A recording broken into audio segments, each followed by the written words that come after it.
The initial reaction is easy, obvious and tempting: Jota is scoring goals, so leave him in the team.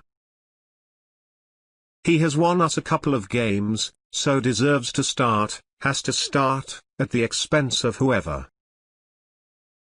Successful teams, however, are built on more than these instantaneous decisions, and Klopp isn't afraid of the big calls, whichever way that falls with the Portuguese forward.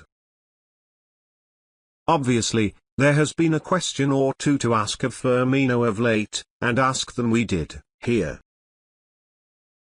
Mostly, Callum Channel felt missing Atalanta could rejuvenate our number 9 for the vital trip to Man City, though that was before a 3-goal haul in Italy. Immediately after that 5-0 win, a quick poll suggested favour had swung even more in the direction of Jota. So what does the boss do? What could he do? What must he avoid? And, on a much wider lens view, what does this mean for the rest of the season for the Reds? We've seen this over and over, at Liverpool, at other clubs, at international level. It's commonly referred to as accommodating players. In other words, there are too many good players to fit into the usual lineup, resulting in a couple being shifted out of position and the overall shape being changed. Usually, it ends badly: underperformers, no options to change matters, a loss of form or effectiveness. Unquestionably, players in this age, and certainly at Liverpool, have more tactical flexibility and positional versatility than, say, the England days of shoehorning Gerrard, Lampard and Scholes into the same team, with one at left wing and one the defensive mid. But still, it's imperative to bear in mind that the strength of this Liverpool team is exactly that, the team. An ability to work as a single, harmonious unit, on and off the ball, getting timing and tracking right in all areas of the pitch. We've changed shape before, and will do it again throughout the season. We've had all-out attack midfields, a 4-2-3-1 with 4 forwards on the pitch, all manner of alternatives. Away to Man City is probably not the situation for any of it. Klopp has to avoid the temptation to throw all his favourites and best performers into the same lineup, and he will.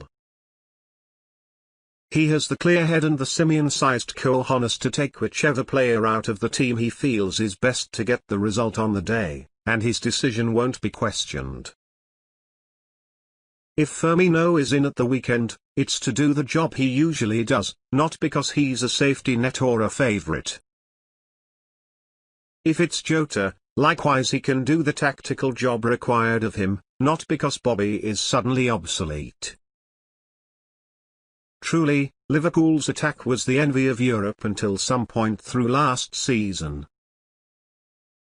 Lightning counters, absurd work rate, speed, power, technical ability, excellent understandings, we had it all, and then some.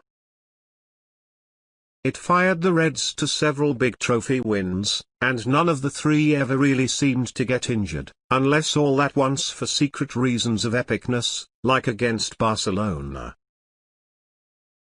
But we always needed something extra, something additional. We needed, essentially, a 4th starter.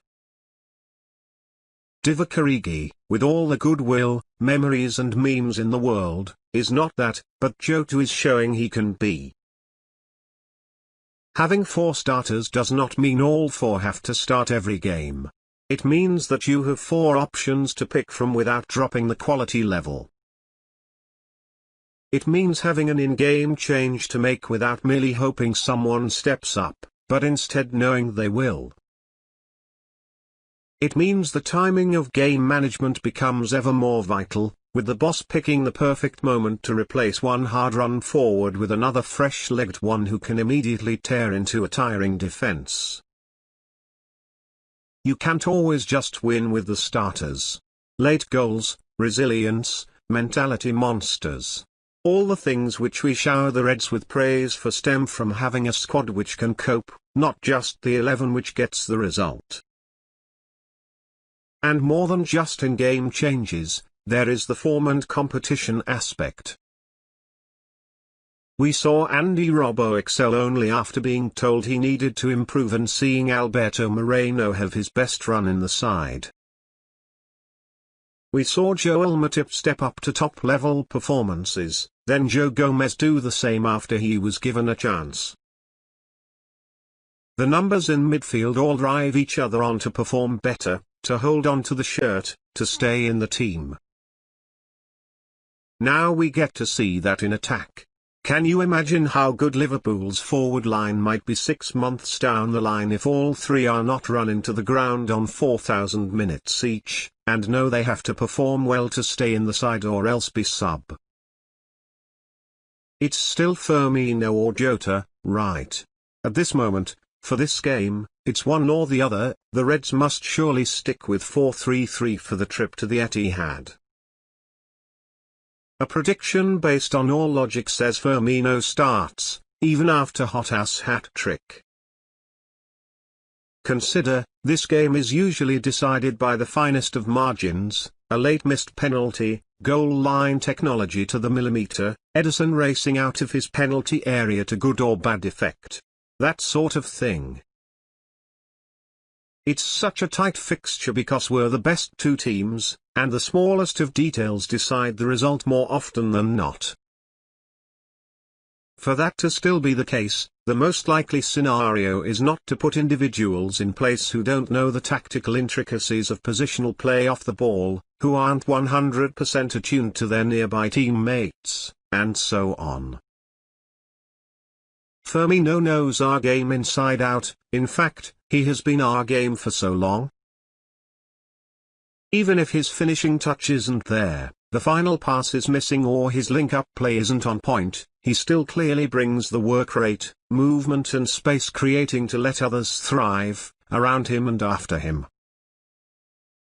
In layman's terms, Bobby knackers the defense, Jota has the speed of foot and thought to exploit it afterwards. Finally, it's worth bearing in mind the competition factor. Ever seen a striker go on a good run of form just after a rival does the same thing? Wouldn't be the end of the world if Firmino reacted with a brace on Sunday, would it?